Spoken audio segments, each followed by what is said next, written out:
ఆ వినేటప్పుడు శ్రద్ధతో వినాలి, విని మీరు ఆ పనికి సాయం చెయ్యాలి. అలా ఉండాలి. మీకు రాముడి జీవితం అంతా అంతే. ఇదే మనకి ఇవాళ లోపం. అతిగా మాట్లాడడం, అతిగా వినడం, రెండింటి వల్ల మాట్లాడడంలోనూ శౌచం ఉండదు, వినడంలోనూ శౌచం ఉండదు. కాబట్టి విన్నది గుర్తుండదు, తిరిగి ఉపకారం చేయడం, మాట్లాడింది గుర్తుండదు, కాబట్టి అన్న మాటకి నిలబడ్డం. కాబట్టి రెండు విధాలుగాను దౌర్భాగ్యమే సంక్రమించింది. ఇప్పుడు ఆ పీటల మీద ఉండిపోయినటువంటి సగర చక్రవర్తి చాలా కాలం చూసి చూసి చూసి చూసి నీ పినతండ్రులు తిరిగి రాలేదయా ఎందుచేతనోనని మనవడైన అంశుమంతుణ్ణి పిలిచాడు. నాయన అంశుమంతుడా, నువ్వు వెళ్ళి చూసిరా ఎక్కడేమైందో అన్నాడు. ఈయన బయలుదేరాడు, అన్ని వేపుల నుంచి కిందకి దిగాడు, ఆ ఏనుగులు కనపడ్డాయి, ప్రదక్షిణం చేశాడు, నమస్కారం చేశాడు, కుశలం అడిగాడు, నాకు మార్గం చెప్పండి అని ప్రాధేయపడ్డాడు. అవి సంతోషించాయి.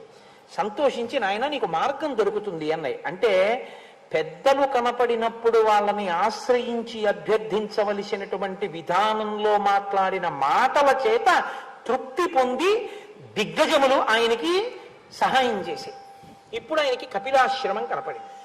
ఆ కపిలాశ్రమం దగ్గరికి వెళ్ళాడు. వెళ్ళేటప్పటికి గుర్రం కనపడింది. 60,000 బూడిద కుప్పలు కనపడ్డాయి. బూడిద కుప్పలు అంటే బూడిద కుప్పలు పుర్రెలు ఎముకలు కూడా ఉంటాయి కదండి. కాబట్టి 60,000 బూడిద కుప్పలు అంటే ఖచ్చితంగా మా పినతండ్రులవే తెలిసిపోయింది. అరే రే రే రే రే 60,000 మంది బూడిదైపోయారు. ఎందుకు అయిపోయారో తెలియదు. ఇప్పుడు మీరు బాగా గుర్తుంచుకోవాలి, ఒక గొప్ప విషయాన్ని గుర్తుపెట్టుకోవాలి. రామాయణంలో ఇది పట్టుకున్నాడు రాముడు. ఇది సారం. గుర్రాన్ని తీసుకుని వెళ్ళిపోవడమా, బూడిదల కుప్పలు కనపడ్డాయని ఏడుస్తూ కూర్చోవడమా? ఏం చేయాలండి? గుర్రాన్ని తీసుకుని వెళ్ళిపోవాలి. అశ్వమేధయాగం ముందు పూర్తవ్వాలి కాబట్టి. అదే చేయలేదు అంశుమంతుడు. ఆయన ఏం చేశాడో తెలుసా అండి? 60,000 మంది బూడిద కుప్పలై పడిపోయారు. ఎప్పుడు పడిపోయారో తెలియదు. కాబట్టి వీళ్ళ ప్రేతాత్మలు తిరుగుతుంటాయి. ఇంకా వీళ్ళకి జలతర్పణం అవ్వలేదు కాబట్టి దాహంతో ఉంటారు పితృదేవతలు. వాళ్ళు తాగేది నీళ్లే పాపం. అందుకని ఆ నీళ్ళు ఇచ్చిన వాడు లేడు వీళ్ళకి. నేను కొడుకునవుతాను. ఎందుకని అంటే మరి పినతండ్రులే కదా. అందుకని చెప్పి నేను ఇప్పుడు తండ్రులు కాబట్టి వీళ్ళకి జలతర్పణం ముందు చేయాలి. ఇది విహిత కర్తవ్యం. ఇంకో 2 రోజులు కూర్చుంటాడు. ఇన్నాళ్ళు కూర్చున్నాయన పీటల మీద. ముందు నేను పట్టుకెళ్ళి జలతర్పణం ఇవ్వాలి. అందుకని ఆయన గబగబా నీళ్లు ఎక్కడున్నాయని వెతికాడు. ఎక్కడ కనపడలేదు. ఆఖరికి ఎక్కడ నీళ్లు కనపడ్డాయి. ఇప్పుడు ఆయన నీళ్లు తేవడం కోసం అని చెప్పి పరిగెత్తాడు. పరిగెడితే గరుత్మంతుడు వచ్చాడు, మేనమామ.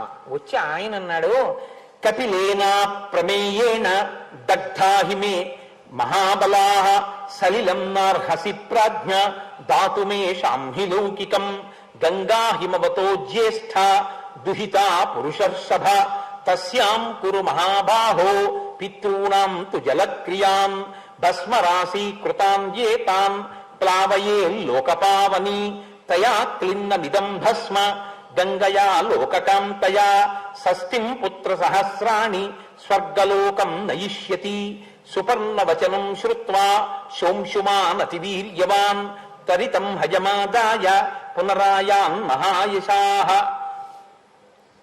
ఆ వచ్చినటువంటి గరుత్మంతుడు అన్నాడు, నాయనా మేనల్లుడా, నువ్వు తొందరపడి పరిగెత్తుకెళ్ళి నీళ్లు తీసుకొచ్చి జలతర్పణం చేద్దాం అనుకుంటున్నావు. నీ పితృదేవతలకి అంటే ఈ చనిపోయినటువంటి పినతండ్రులకి ఈ భూమిలో ఉన్నటువంటి నీళ్లు తీసుకెళ్లి పితృతర్పణం చేసి నీళ్లు విడిచిపెట్టినా వాళ్ళకి ఆ నీళ్లు ముట్టవో. ఎందుకంటే ఈ నీళ్లు ఊర్ధలోకాల్లోకి పితృదేవులకి తల దగ్గరికి వెళ్లే లోపల ఆవిరైపోతాయి. కారణం ఏమిటో తెలుసా? మహాత్ముని యొక్క కోపాగ్ని జ్వాలలకి మరణించారు. అలాంటి వాళ్ళకి ఈ లోకంలో జలతర్పణం ఇవ్వడం కూడా కదలదు. వాళ్ళు అలా దాహము పడుతూ అలా పడుండడమే. వాళ్ళకి ప్రేతత్వం పోవాలంటే, వాళ్ళకి జలతర్పణం చెయ్యాలంటే హిమవంతుని యొక్క పెద్ద కుమార్తె అయినటువంటి గంగా నది స్వర్గలోకంలో ఉంది ప్రవహిస్తూ. ఆమెని భూలోకం మీదకి తీసుకురావాలి. భూలోకం నుంచి పాతాళ లోకంలోకి తీసుకురావాలి. పాతాళ లోకంలో ఉన్నటువంటి ఈ భస్మరాసుల మీద గంగ ప్రవహించాలి. అప్పుడు వాళ్ళకి దాహం తీరి వాళ్ళు ప్రేతత్వం నుంచి విముక్తి పొంది ఊర్ధలోకాలకు ఎడతారు. అలా పట్టుకురాగలవా? ముందు గుర్రం పట్టుకెళ్ళు, ఇవ్వకు నీళ్లు వాళ్ళకి అందదని చెప్పాడు. అంటే బాగా గమనించండి, తొందర పడిపోవడం చాలా తేలిక. Think twice before you leap అని ఇంగ్లీష్లో సామెత. 2 మార్లు ఆలోచించు దూకే ముందు. Marry in Heist and repent at leisure అంటారు. తొందరపడి పెళ్లి చేసుకుని జీవితాంతం విచారించడం. అలా తొందరపడి పని చేసేసి తన వాళ్ళకి కూడా ఇబ్బంది తెచ్చే పనులు చేయకూడదు. పాపం చెయ్యడం చాలా చాలా తేలిక, జ్ఞాపకం పెట్టుకోండి. అప్పటి సుఖం కోసం ఒక పాపకర్మ చేసేయడం చాలా తేలిక. ఒక్కొక్కసారి ఆ పాపకర్మ ఎంత కట్టి కుడుపుతుందో తెలుసా అండి? ఒక్కసారి శరీరం వదిలిపెట్టిన తర్వాత ఇంకా మిమ్మల్ని ఉద్ధరించడం ఎవ్వరికీ చేతకానంత స్థాయిలోకి వెళ్ళిపోయి కూర్చుంటుంది. అది ఇక ఎవరు ఉద్ధరించలేరు. ఈ చేసిన పని చిన్నది, కానీ వీడు మాత్రం దాహం తీర్చేవాడు కూడా లేక పడుంటాడు. అలా ఎందుకు ఆ స్థితి? ఎందుకంత అత్యుత్సాహం? ఇది తలకాయలోకి వెడుతోంది రామచంద్రమూర్తికి. అన్నిటికన్నా దేనికి పెద్దపీట వేశాడంటే గుర్రం తీసుకెళ్ళడం కన్నా పితృదేవతలకి జలతర్పణం చేయడం మీద శ్రద్ధ పెట్టాడు. పితృదేవతలకి శ్రాద్ధకర్మ చెయ్యడం అనేటటువంటిది ఎంత ముఖ్యమైనటువంటి విషయమో మనకు అర్థమవుతుంది. ఏమండి, నేను ఒక్క మాట అడుగుతాను, మీరు మరోలా అనుకోకుండా ఆలోచించండి. నేను తక్కువ చేసి మాట్లాడటలేదు. ఆగస్టు 15 వస్తే అంత సంతోషంగా మనం జాతీయ పతాకాన్ని ఆవిష్కరించి ఒక శాల్యూట్ చేసి నమస్కారం చేసి వస్తాం. అది చాలా మంచిదే. జన్మనిచ్చినటువంటి తండ్రి కష్టపడి పెంచి పెద్ద చేసి శరీరం విడిచిపెట్టిన రోజు గుర్తు పెట్టుకుని ఒక్క 20 రూపాయలు పెట్టి స్వయం పాకం ఇప్పించుకునేటటువంటి స్థాయి తండ్రికి లేదండి. అంత పనికిమాలిన వాడా తండ్రి? జన్మనిచ్చాడే, పెంచి పెద్ద చేశాడే, ముద్దులాడాడే, భుజాల మీద ఎక్కించుకున్నాడే, గుండెల మీద పడుకోబెట్టుకున్నాడే, కొడుకా కొడకా అనే అంత తాపత్రయపడ్డాడే, మీకోసం అహర్నిశలు పరిశ్రమించాడే. అటువంటి తండ్రి చచ్చిపోయిన రోజు నీకు జ్ఞాపకం లేదు. ఆ రోజున 10 నిమిషాలు పోనీ నువ్వేం చెయ్యొద్దు. బియ్యం ఓ బెల్లం గడ్డ ఒక్క 11 రూపాయలు నాన్నగారి పేరు చెప్పి ఇవ్వడానికి ఖాళీ నీకు లేకపోతే ఏం చెప్పాలా సంస్కారాన్ని? ఇంకా ఆ పాటి చెయ్యలేదండి తండ్రి. కానీ అది అన్నిటికన్నా గొప్పదంటున్నాడు విశ్వామిత్రుడు. గుర్రాన్ని తీసుకెళ్లలేరా అశ్వమేధయాగం పూర్తవడానికి? పితృదేవతలకి జలతర్పణం చేయడానికి పరిగెత్తాడు తెలుసా మీ వంశంలో ఉన్నవాడు? ఈ మాట చెప్పాడండి, ఇలా చెప్పాడని చెప్పినట్టు చెప్పలేదు. పరిగెత్తాడయా అని చెప్పాడంతే. సుపర్ణుడు అడ్డుపడ్డాడయా అని కూడా చెప్పాడు. అంటే ఏమయ్యో, తొందరపడి తప్పు చేసేయడం తేలిక, కానీ ఇందులో ఎప్పుడూ ఉండిపోగా, ఇందులోంచి వెళ్ళాక నిన్ను ఏమీ ఉద్ధరించలేవు. ఈ భూమి మీద ఉన్నవేమీ ఉద్ధరించవు. కాబట్టి ఈ కొడుకు మాత్రం ఏం చేస్తాడు? ఈ భూమి మీద ఉన్నవి పెట్టే చెయ్యాలి. ఈ భూమి మీద ఉన్నవేవి నిన్ను ఉద్ధరించలేని స్థితికి నువ్వు వెళ్ళి ఇందులోంచి విడిపోయిన తర్వాత దాహమో దాహమో అని అక్కడ పడి కొట్టుకుంటుంటే ఉద్ధరించడం అంటే ఎంత కష్టం అవుతుందో చూడండి. ఏకకాలమునందు శ్రీరామాయణంలో విశ్వామిత్ర మహర్షి రామచంద్రమూర్తిని ఎన్ని రకాలుగా దిద్దేస్తున్నారో చూడండి మీరు. కనపడుతోంది అలా దిద్దుతున్నట్టు ఏమన్నా? కానీ వింటున్నటువంటి రాముడి యొక్క మేధస్సులోకి వెడుతున్న ఈ విషయాలు. ఓ, పితృకార్యం అంటే ఇలా ఉంటుంది, ఇంత శ్రద్ధతో చెయ్యాలి. తండ్రి గారి శ్రాద్ధం అంటే, తల్లిగారి శ్రాద్ధం అంటే అంత గౌరవంగా అంత మర్యాదతో పెట్టవలసినటువంటి రోజు. చూశావా మా పితృదేవత, మా పెద్దవాళ్ళు ఎలా బతికారో చూశావా? తొందరపడితే ఎంత ఇబ్బందులు వచ్చాయో తెలుసుకుంటున్నాడు పిల్లాడు. ఏది నేర్పాలో ఆ సంస్కారం నేర్పుతున్నాడు, ఏది ఇవ్వాలో అది నిన్ను ఇచ్చేశాడు. నిన్నను యాక్సిలేటర్ బిగించాడు, ఇవాళ బ్రేకులు బిగిస్తున్నాడు. ఇప్పుడు ఆ కారు లోకానికి ఉపయుక్తం అవుతోంది. ఇదే నేను మీకు మనవి చేసింది ఉపోద్ఘాతంలో. కాబట్టి ఇప్పుడు సుపర్ణవచనం శ్రుత్వా శోంశుమాన్ అతివీర్యవాన్ త్వరితం హయమాదాయ పునరాయాన్ మహాయశాః. ఆయన గరుత్మంతుడి మాటలు విన్నాడు. ఓ, మా పితృదేవతలకి జలతర్పణం చేయడం కుదరదు, కాబట్టి ఇప్పుడు ఆ గుర్రాన్ని తీసుకుని వెళ్ళిపోయాడు. వెళ్ళిపోయి సగర చక్రవర్తితో చెప్పాడు, ఏమయ్యా, చెయ్యడం కుదరదు తాత. ఎందుచేతనంటే మా పినతండ్రులు ఇటువంటి వ్యగ్రతతో కూడిన మహర్షి తేజస్సు చేత మరణించారు, అందుకని నేనేం చెయ్యలేకపోయాను, జలతర్పణ చెయ్యలేదు, వద్దన్నాడు గరుత్మంతుడు. ఇదిగో గుర్రాన్ని తీసుకొచ్చాను, అశ్వమేధం పూర్తయిపోయింది. సగర చక్రవర్తి బతికున్నంత కాలం బాధపడుతూనే ఉన్నాడు. అయ్యయ్యో, ఎలాగరా, కొడుకులు 60,000 మంది చచ్చిపోయారు, వాళ్ళకి జలతర్పణ లేదు, ఎలా వాళ్ళను ఉద్ధరించడం, గంగను ఎలా తీసుకురావడం? కొన్ని వేల సంవత్సరములు పరిపాలించినంత కాలం దిగులుతోనే పరిపాలించాడు. ఎందుకు పట్టింది ఆ దిగులు? పాపం ఆయన తప్పు కాదు, వాళ్ళ అత్యుత్సాహం. ఇప్పుడు ఆయన బాధపడి బాధపడి బాధపడి కొంతకాలానికి కాలధర్మం గతే రామ. ఎంత బాగా మాట్లాడతాడండి చచ్చిపోయాడండో, కాలధర్మం చెందాడు అన్నాడు. మా నాన్నగారి శరీరం పడిపోయిందండి అండం ఒకెత్తు, మా నాన్నగారు చచ్చిపోయారండి అండం ఒకెత్తు. చాలా గౌరవం ఉంటే మీరు అన్నీ ఒక్కలా ఆయన కులాసాగా ఉన్నారా అండి అని అడగడం ఒకెత్తు. ఏమంటే నేను ఆ ఊళ్ళో ఉండేటప్పటికే వారికి 90 సంవత్సరాలు, వారు ఇప్పుడు కులాసాగా ఉన్నారా అని అడగడం ఒక ఎత్తు. నేను ఆ ఊళ్ళో ఉండేటప్పటికే ఆయనకి 90 ఏళ్ళు, ఆయన ఇంకా బతికున్నారా అని అడగడం ఇంకో ఎత్తు కదండి. మాటల చేత దేవతలు మన్నన చేసి వరంబులిత్తురును. మీ మాట మీ సంస్కారాన్ని ఆవిష్కరిస్తుంది. కాబట్టి కాలధర్మంగతే రామ సగరే ప్రకృతి జనాహ. కాలధర్మం చెందాడయా. కాలంలో అందరూ ఏ ధర్మాన్ని చెందుతారో పంచభూతాల్లో సగర చక్రవర్తి కూడా అలా కలిసిపోయాడు. తర్వాత ఆయన కుమారుడైనటువంటి దిలీపుడు రాజ్యానికి వచ్చాడు. అంత ఖ్యాతి గణించినటువంటి దిలీపుడు కొన్ని వేల సంవత్సరములు ఈ భూమండలాన్ని పరిపాలించాడు. పరిపాలించినంత కాలం ఇదే బెంగ. అయ్యో, నా పితృదేవతల్ని ఎలా తరింప చెయ్యాలి, ఎలా ఆకాశంలోంచి ఆ గంగ వస్తుంది, ఎలా తీసుకురావడం, దీని గురించే చింతించి చెయ్యగలిగింది లేక దిలీపుడు కూడా శరీరాన్ని విడిచిపెట్టేశాడు. దిలీపుడు శరీరం పడిపోయిన తర్వాత ఆయన కుమారుడు భగీరథుడు రాజయ్యాడు. భగీరథుడు రాజయిన తర్వాత భగీరథుడు కొన్ని సంవత్సరములు పరిపాలన చేసిన తర్వాత మంత్రులు చెప్పారు, మీ ముందు వాళ్ళు పరిపాలన చేసినప్పుడు ఈ బెంగతోనే ఉన్నారు. ఇప్పటికీ మీ వంశంలో కొంతమంది పితృదేవతలు ప్రేతత్వం నుంచి విడుదల పొందలేదు, అలాగే ఉన్నారు దాహంతో. మీ వంశంలో వాళ్ళెవరూ చేయలేకపోయారు ఈ పని. ఆయన విన్నాడు. తప్పకుండా ఈ పని నేను చేస్తానన్నాడు. మీరు ఒకటి బాగా గుర్తుపెట్టుకోండి, తండ్రి అంటేనే మర్యాద లేనివాడు ఎక్కడో ముక్తాతల మీద గౌరవంతో ఏదైనా చేస్తాడా? వాడు చేసేది ఏమి ఉండదు. ఇప్పుడు రాజ్యానికి వచ్చిన వాడు హాయిగా రాజ్య సుఖాలు అనుభవించాలా, వాళ్ళ కర్మ అండి. అప్పుడు ఏదో వాళ్ళు అలా అక్కర్లేని పనులు అన్నీ చేశారు, పోయారు, ఫోన్లు ఎదురు ఊసేందుకు ఇప్పుడు మనం పరిపాలన చేసుకుందాం ధర్మంగా అనొచ్చు. త్యాగం అంటే ఇది. తన కొరకు తాను బతకడం కాదు, తను ఎందులో పుట్టాడో ఆ వంశంలో వాళ్ళను ఉద్ధరించడం గొప్ప అనుకున్నాడు. రాజ్యాన్ని వదిలిపెట్టి అరణ్యానికి వెళ్ళిపోయాడు తపస్సుకి.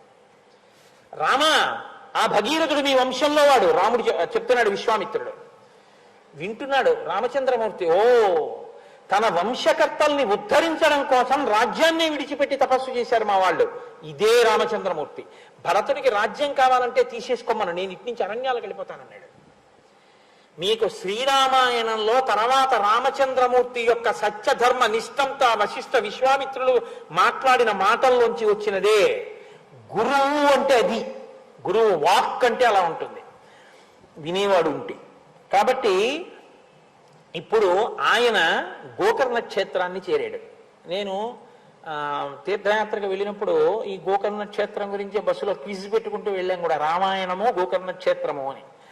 ఆ గోకర్ణ క్షేత్రం చాలా గొప్పగా ఉంటుంది. శృంగేరి వెళ్ళేటటువంటి వాళ్ళకి ఆ గోకర్ణం, ఆ తర్వాత ఉడిపి, మూకాంబిక, ధర్మస్థలి, కుక్షి సుబ్రహ్మణ్యం, కుక్కి అంటుంటారు, కుక్షి సుబ్రహ్మణ్యం, శృంగగిరి, ఇవన్నీ ఒక చోటికి వచ్చేటటువంటి ప్రదేశాలు. అవి అక్కడికి వెళ్ళి గోకర్ణ క్షేత్రానికి వెళ్ళి తపస్సు చేశాడు. ఎటువంటి తపస్సుట?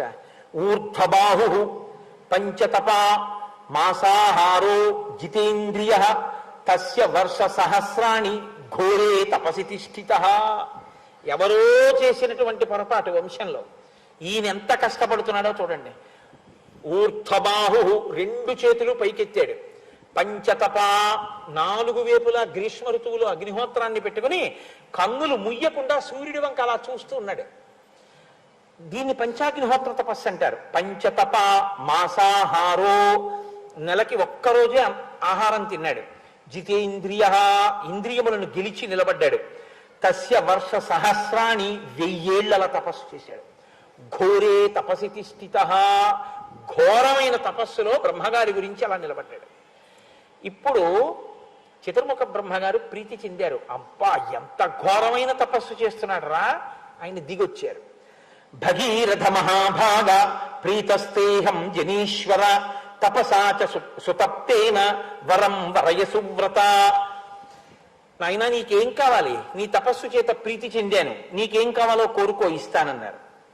ఆయన అన్నారు, గంగాయాః సలిలక్లిన్నే భస్మన్యేషాం మహాత్మనాం స్వర్గం గచ్చేయురత్యంతం సర్వే మే ప్రపితామహాః దేయాచ సంతతిర్దేవ నావసీదేత్ కులంచన ఇక్ష్వాకూణాం కులే దేవ ఏషమేస్తు వరపరః.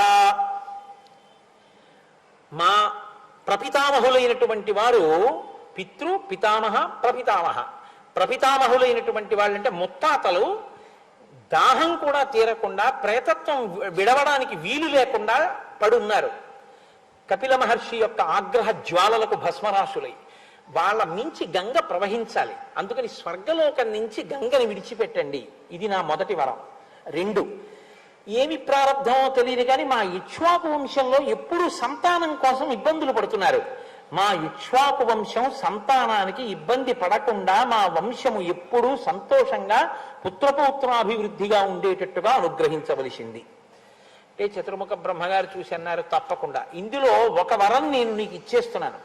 ఇక్ష్వాకు వంశంలో ఇంకా సంతానానికి ఇబ్బంది లేకుండా తప్పకుండా వంశం కొనసాగుతుంది, బిడ్డలు పుడతారు. కానీ నాయన గంగ ఆకాశంలోంచి పాతాళ లోకంలోకి రావాలన్నావే, ఆ కోరిక నేను తీర్చలేను. ఎందుకో తెలుసా? గంగాయాః పతనం రాజన్ పృథివీన సహిష్యసి పృథివీన సహిష్యతి తాం వై ధారయితుం వీరనాన్యం పశ్యామి శూలినః. గంగ ఆకాశంలోంచి కాని భూమి మీద పడిందా, పాతాళలోకానికి వెళ్ళాలంటే ముందు భూమి మీద పడాలి. భూమి మీద కాని పడిందా, ఈ భూమి తట్టుకోలేదు, కదిలిపోతుంది భూమి. కాబట్టి భూమి యొక్క స్వరూపం పాడవకూడదు. కాబట్టి గంగని ఆకాశంలోంచి భూమి మీద పడు అని చెప్పడం కుదరదు. కానీ నేను నీకు ఒక మార్గం చెప్తాను. అలా పడాలి అంటే భూమి మీద నిలబడి గంగ పడుతున్నప్పుడు తల మీద పట్టి విడిచిపెట్టగలిగిన వాడు ఒకడు ఉండాలి. అలా పట్టి విడిచిపెట్టగలిగిన వాడు ఒక్కడే ఉన్నాడు ఈ సమస్త బ్రహ్మాండములో. వీరనాన్యం, ఇంకెవ్వడూ లేడు. పశ్యామి, ఉన్నాడు, చూస్తున్నాను. ఎవడో తెలుసా? శూలినః, త్రిశూలం పట్టుకున్న మహాదేవుడు, త్రిపురాంతకుడు, త్రయంబకుడు, సదాశివుడు, పరమేశ్వరుడు, పరమశివుడు ఉన్నాడే, ఆయన పట్టుకుంటాడు.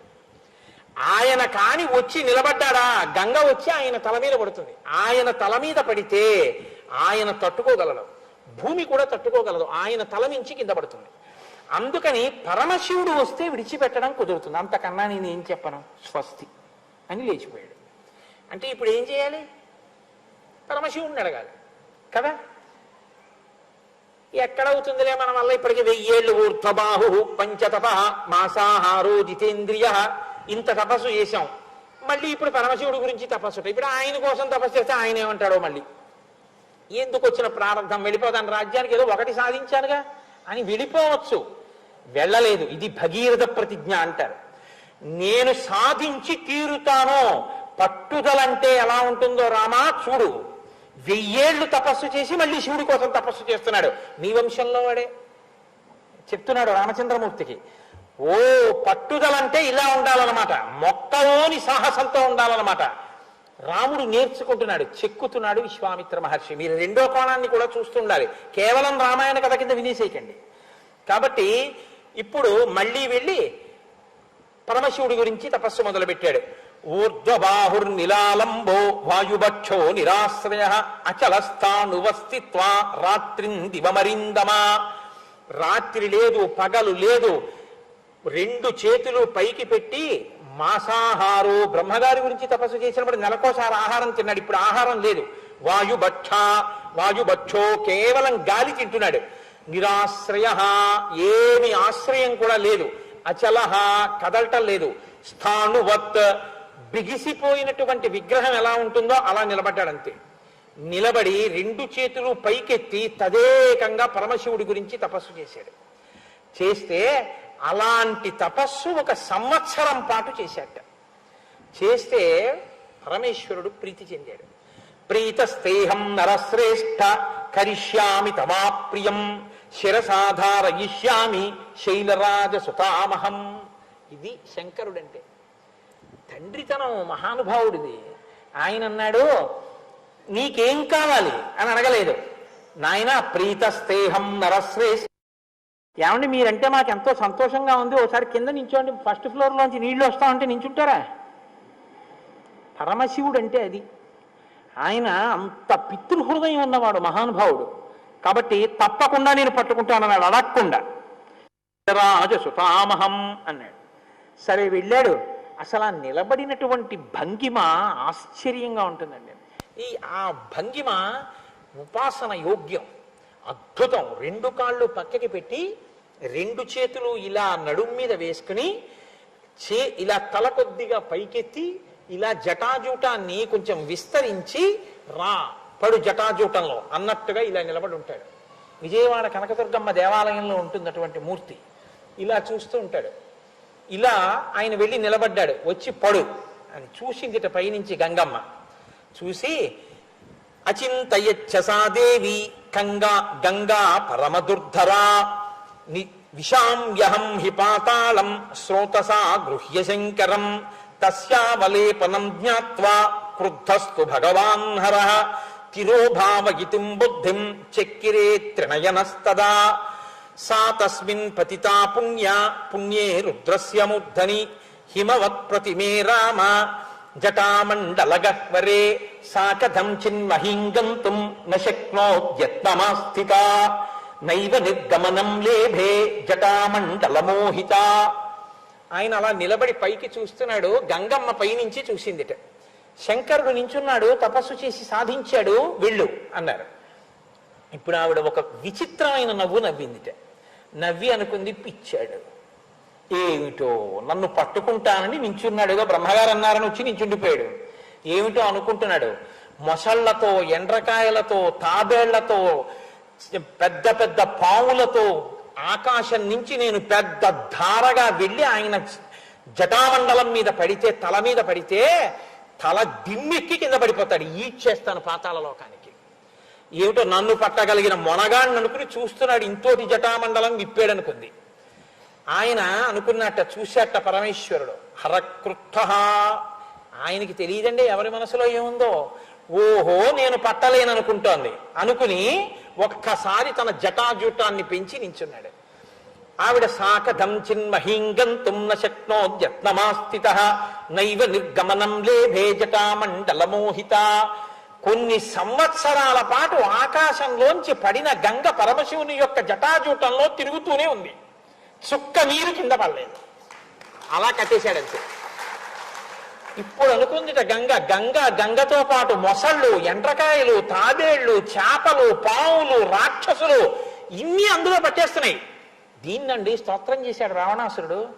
నేను గంగానది సైకతంలో కూర్చుని విశ్వనాథుడి వంక చూస్తే జటాటవీగల జల ప్రవాహ పావిత స్థలే గళేవలం జలంబితాం భుజంగతుంగమాలికాం ఢమఢమఢమఢమన్ నినాదమడ్డమర్వయం చకార చండ తాండవం తనూతున శివ శివం జటాకటాహ సంభ్రమ భ్రమన్ నిలింప నిర్ఝరీ విలోల వీచి వల్లరి విరాజమానమూర్ధని ధగద్ధగద్ధగద్ధగద్ జలల్లలాట పట్ట పావకే కిశోర చంద్రశేఖరే రతి ప్రతిక్షణం మమ అగర్వ సర్వమంగళా కళాకదంబ మంజరీ రస ప్రవాహ మాధురీ విజృంభణా మధువ్రతం స్మరాంతకం పురాంతకం భవాంతకం మఖాంతకం గజాంధకాంతకాంతకం తమంతకాంతకం భజేటు. అందులో చెప్తాడు పరమశివుడు తాండవం చేస్తుంటే ఆ జటాజూటం ఇలా తిరుగుతుంటే అందులో గంగానది కూడా తిరుగుతుంటే బిందెలో నీళ్లు తిరుగుతున్నట్టుగా తిరిగేటటువంటి ఓ పరమశివ, గంగతో నిండినటువంటి ఆ జటాజూటంతో ఉన్నటువంటి నీ స్వరూపాన్ని నేను ఈ గంగానది సైకతంలో కూర్చుని నీ ఆలయ శిఖరం వంక చూస్తే కదా నిలింప నిర్ఝరీ నికుంజకోట రేవసన్ విముక్త దుర్మతి సదాశిరస్త మంజలింబాన్ కదా నిలింప నిర్ఝరీ నికుంజకోట రేవసన్ విముక్త దుర్మతి సదా శిరస్య మంజలిస్తవన్ అంటాడు. నేను ఇక్కడ ఈ సైకతంలోంచి చూస్తుంటే నాకు సాకార రూపుడవై ఎప్పుడు కనపడతావో విశ్వనాథ అన్నాడు. అటువంటి గంగని పట్టి తాండవం చేసేటటువంటి పరమశివ స్వరూపం యొక్క గొప్పతనం ఏమిటో చూసింది గంగ. పడుతూనే ఉంది సంవత్సరాల పాటు. దేవతలందరూ వచ్చేశారు. యక్షులు, గంధర్వులు, కిన్నెరులు, కింపురుషులు అంతఃపురాం లాంటి విమానాలతో వచ్చి ఆకాశం అంతా నిండిపోయారట. ఏమాశ్చర్యం! అక్కడ భగీరథుడు, ఇక్కడ పరమశివుడు పడుతున్న గంగా చుక్క నీరు కింద పట్టలేదు. అలా పట్టేశాడు మహానుభావుడు. అహంకరించింది గంగా అని చూశాడు. భగీరథుడు మళ్ళీ తపస్సు చేశాడు. ఇంకా మనం ఏం చేస్తాం లేని వెళ్ళిపోలేదు. ఇది భగీరథ ప్రయత్నం అంటారు. మళ్ళీ తపస్సు చేశాడు. అయ్యా ఆవిడ అహంకారము బాగుంది, మీ కోపము బాగుంది, కట్టేశారు. మా పితృదేవతలు ఎప్పుడు తరిస్తారు? అయ్యా విడిచిపెట్టండి అన్నాడు. గంగమ్మ కూడా చిన్నబుచ్చుకుంది. ఏమో అనుకున్నాను శంకరుడంటే మహానుభావుడు, తెలియక ఈయన జటామండలంలో నేను ఇలా ఉండిపోవలసిందే అనుకుంది. అప్పుడు ఆయన విడిచిపెట్టేశాడు గంగని జటాజూటంలోంచి. అంత నీరు, ఎంత ట్యాంక్ అండి అది, ఆ ఓవర్ హెడ్ వాటర్ ట్యాంకు. ఎన్నేళ్ల నుంచి పడినటువంటి గంగని పట్టినటువంటి స్టోర్ అంటే నిల్వ ఉందా నీరు, దాన్ని ఒక్కసారి విడిచిపెట్టేట జటామండలంలోంచి అన్ని వైపుల నుంచి విడిచిపెడితే హ్లాది నీప వన్నీ చైవ నలిని చ తథాపరా. తూర్పు దిక్కుగా హ్లాదిని, పావని, నళిని అనేటటువంటి 3 పాయల కింద గంగ ప్రవహించి వెళ్ళిపోయింది. అదే గంగ శుచక్షుశ్చైవ సీతా చా సింధుశ్చైవ మహానది. పశ్చిమ దిక్కుకి సుచక్షువు, సీత, సింధువు, మహానది అనేటటువంటి సింధువు అనేటటువంటి పేర్లతో పశ్చిమ దిక్కుకు పడింది. పడి అటువైపుకి ప్రవహించింది. 7వ పాయ భగీరథుడిని అనుసరించి పాతాళలోకం వైపుకి ప్రయాణం చేస్తోందంటే ఆయనకి తెలిసి ఎక్కడున్నాయో సగరపుత్రుల యొక్క భస్మరాశులు. అందుకని ఆయన ముందు రథం మీద భగీరథుడు వెళుతున్నాడు, వెనక గంగ ప్రవహించి వెళ్ళిపోతోంది. ముందు భగీరథుడు, వెనక గంగ వెళ్ళిపోతుంటే చూశారట, అక్కడి నుంచి పడుతున్న గంగా పరమశివుడి జటాజూటం, ఆయన ఒళ్ళంతా తడిసిపోయి పడుతున్న గంగ ప్రవాహం, ఆ గంగలో వెళ్ళిపోతున్నటువంటి పావులు, మొసళ్ళు, ఎండ్రకాయలు, ముందు భగీరథుడు, ఆయన వెనక వెళ్ళిపోతున్న గంగ కొన్ని చోట్ల కింద పడుతూ, కొన్ని చోట్ల పైకి లేస్తూ, కొన్ని చోట్ల తుప్పర్లు కక్కుతూ, కొన్ని చోట్ల గుద్దుకుంటూ, కొన్ని చోట్ల చప్పుడు చేస్తూ, కొన్ని చోట్ల సుడులు తిరుగుతూ అది వెళ్ళిపోతుంటే గగనాశంకర శిరస్తతో ధరణిమాశ్రిత వ్యసత్పత జలం తత్ర తీవ్ర శబ్ద పురస్కృతం. బ్రహ్మాండమైనటువంటి ఘోష, చప్పుడు, రంగతుంగ తరంగ సంఘములతో, రంజిల్లు ఘోషంబుతో, బంగారంబగు పొంగుతో, నురకతో, పువ్వాట తుప్పర్లతో, భంగుం సల్పుతూ జంఘలించుతున్న భో భగము నుండి జారం గంగమ్మను దల్చితే శిరమునన్ రంజిల్లుతున్ శంకర అంటారు. అలాంటి గంగావతరణం. ఆ గంగమ్మని పట్టి విడిచిపెడుతుంటే, గంగమ్మ వెడుతుంటే చూశారట అందరూ. మత్స్య కచ్చప సంఘైశ్చాసింసుమార గణైస్తథా పతద్భి పతితైశ్చాన్యైః వ్యరోచత వసుంధరా. ఆ దేవతలు, యక్ష, గంధర్వ, కిందిర, కింపురుషాది సమస్త జాతులు ఆకాశంలో నిలబడిపోయాయి. ఆ నిలబడిపోతే వాళ్ళ విమానాల కాంతులు మేఘాల కాంతులతో కలిసిపోయిట. పడిపోతున్నటువంటి గంగ కాంతులు హంసల గుంపులు పడిపోతున్నట్టున్నాయిట. అందులో మెరిసిపోతున్నటువంటి చేపలు, మెరిసిపోతున్న మొసళ్ళు, మెరిసిపోతున్న పావులు, వీటి మెరుపులతో ఆకాశం నిండిపోయిందిట. కింద పడిన గంగ వెళ్ళిపోతుంటే ఆ ప్రవాహపు కాంతులు, నురుగు, శబ్దం, కొన్ని చోట్ల వంకర్లు తిరుగుతోంది, పైకెక్కుతోంది, కింద పడుతోంది, ముంచెత్తుతోంది. వెళ్ళిపోతుంటే చూశారట, ఏమి అదృష్టం రా నిజంగానని. గగనాశంకరస్థిత తతో ధరణిమాశ్రితా. అప్పుడు వీళ్ళందరూ చూసి సామాన్యమైనటువంటి గంగావతరణమా అని తత్ర దేవర్షి గంధర్వామసుధా తలవాసిన భవాంగపతి తంతోయం పవిత్ర వితిపస్పృశు. ఆ పాపాలు చేసి స్వర్గలోకం నుంచి కింద పడిపోయినటువంటి వాళ్ళు, పుణ్యం అయిపోయి కింద పడిపోయినటువంటి వాళ్ళు, పాపంతో ఉన్నటువంటి వాళ్ళందరూ సాక్షాత్ పరమశివుని యొక్క జటాజూటాన్ని, ఆయన శరీరాన్ని తాకి కింద పడుతున్న గంగ అని, అంత వేగంతో పడుతున్నటువంటి గంగలో తల పెట్టడం సాధ్యం కాదు కాబట్టి, తల వ్రక్కలైపోతుంది కాబట్టి నీళ్లు ముట్టుకుని ఇలా చల్లుకుంటున్నట్ట.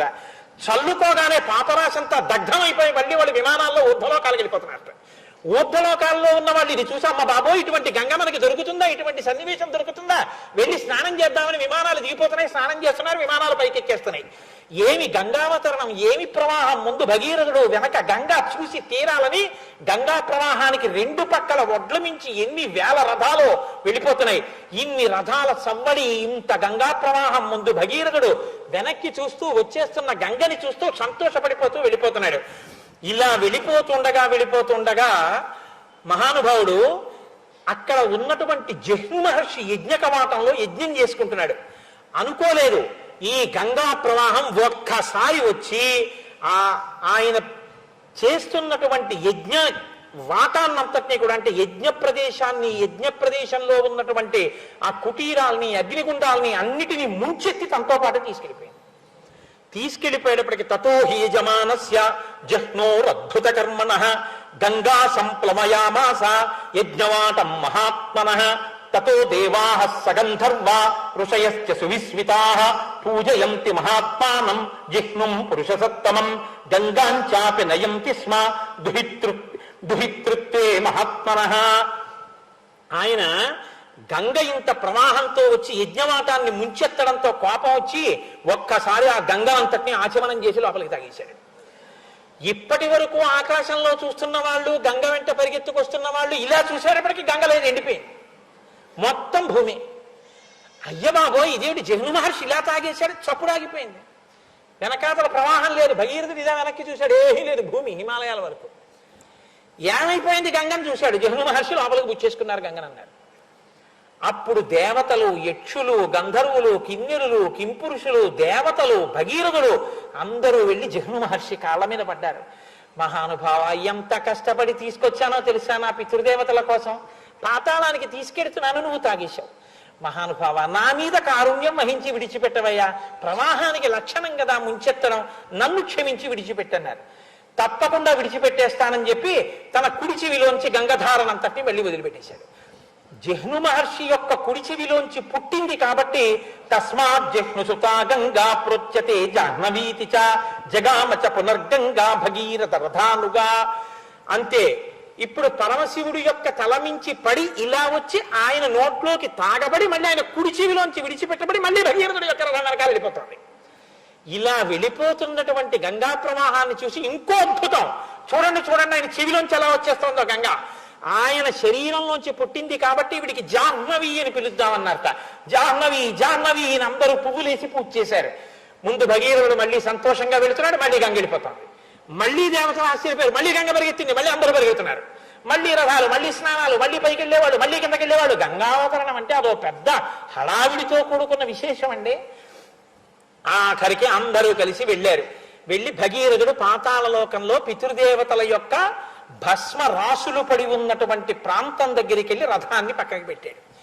ఒక్కసారి ఈ గంగానది వచ్చి బూది పైకి రేగిపోయేటట్టుగా ఈ బూడిద కుప్పలన్నిటి నుంచి ప్రవహించింది. భస్మన్ యథా ప్లుతే రామ గంగాయా సలిలే నవై సర్వలోక ప్రభుర్బ్రహ్మ రాజానమిదబ్రవీత్. ఎప్పుడైతే ఈ బూడిద కుప్పల నుంచి ఒక్కసారి గంగ ప్రవహించిందో వాళ్ళందరికీ దాహం తీరిపోయి వాళ్ళ ప్రేతత్వం పోయి వాళ్ళందరూ స్వర్గలోకానికి వెళ్ళిపోయారు, 60,000 మంది.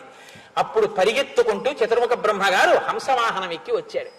నాయనా, లోకంలో దుర్లభం, ఎవ్వరూ సాధించలేనటువంటిది, అత్యద్భుతమైనటువంటి కర్మ చేశావు. గంగని స్వర్గలోకంలోంచి భూమి మీదకి దింపి పాతాళ లోకానికి తీసుకెళ్ళావు. నీ పితృదేవతలు తరించారు. ఇది ఎవ్వరూ సాధించలేని ప్రజ్ఞ. నీ కష్టంతో, నీ తపస్సుతో ఆకాశంలో ఉన్న గంగ భూమి మీదకి వచ్చింది కాబట్టి ఇక నుంచి గంగ నీ కుమార్తెగా పరిగణింపబడుతుంది. గంగని భాగీరథి అని పిలుస్తా ఉన్నాడు. అని గంగా త్రిపదగా రాజన్ దివ్యా భాగీరథీతి చ త్రీం పదో భావయంతీతి తతస్త్రిపదగా స్మృత. ఆకాశం నుంచి భూమి మీద పడి భూమి నుంచి పాతాళ లోకానికి వెళ్ళింది కాబట్టి గంగకి త్రిపథగా అని పేరు. గంగ భగీరథుని యొక్క ప్రయత్నంతో వచ్చింది కాబట్టి భాగీరథి అని పేరు. జిహ్నువు తాగి విడిచిపెట్టారు కాబట్టి జాహ్నవి అని పేరు. ఇన్ని పేర్లు మార్చుకుంటూ గంగ ఆఖరికి ఇక్ష్వాకు వంశంలో ప్రభవించి మహోత్సాహంతో ప్రవర్తించి లేనిపోని కష్టాలు కొని తెచ్చుకున్నటువంటి ఆ సగరులు 60,000 మందిని తరింపచేసింది.